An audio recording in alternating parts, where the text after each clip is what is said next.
हमारा अगला शब्द है बैरिस्टर। ये एक नाउन है यानी संज्ञा। तो इसका मतलब क्या है? ये ब्रिटेन जैसे देशों में एक विशेष प्रकार का वकील होता है जिनके पास हायर कोर्ट्स यानी बड़ी अदालतों में केस लड़ने की क्वालिफिकेशन होती है। आप इन्हें लीगल वर्ल्ड के कोर्ट रूम स्पेशलिस्ट भी समझ सकते हैं। चलिए इसका पहला एग्जाम्पल देखते हैं। In a famous case the barrister presented a compelling argument to the jury. इसका मतलब है कि एक मशहूर केस में बैरिस्टर ने जूरी के सामने एक बहुत ही मजबूत और विश्वास दिलाने वाली दलील पेश की, एक ऐसी दलील जिसे सुनकर उनकी बात सही लगे। अब दूसरा सेंटेंस देखिए। To become a barrister she had to complete years of rigorous legal training. यानी बैरिस्टर बनना कोई आसान काम नहीं है।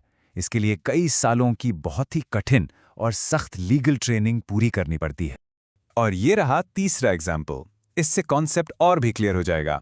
The client hired a Queen's Counsel, the most senior type of barrister, for his appeal. Queen's Counsel, जिसे QC भी कहते हैं, ये एक बहुत ही अनुभवी और सम्मानित बैरिस्टर के लिए एक स्पेशल टाइटल होता है। तो क्लाइंट ने अपने अपील के लिए सबसे सीनियर बैरिस्टर को हायर किया। इस शब्द को अक्सर न्यूज़ या कोर्ट्स में भी यूज़ किया जाता है, जैसे कि ये headline, the nation's top barristers gather to discuss the new legislation, the Daily Chronicle.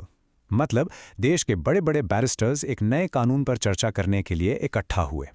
आइए अब इसके कुछ सिनोनिम्स यानी पर्यायवाची और कुछ ऐसी टर्म्स देखते हैं जिनका रोल अलग है।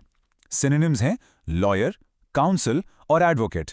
एंटोनिम्स तो नहीं, पर कुछ कॉन्ट्रास्टिंग रोल्स हैं, जैसे कि जज जो फैसला सुनाता है, क्लाइंट जिसका केस होता है, और डिफेंडेंट जिस पर आरोप लगा होता है। बस आज के लिए इतना ही। मिलते हैं नेक्स्ट वीडियो में। हैप्पी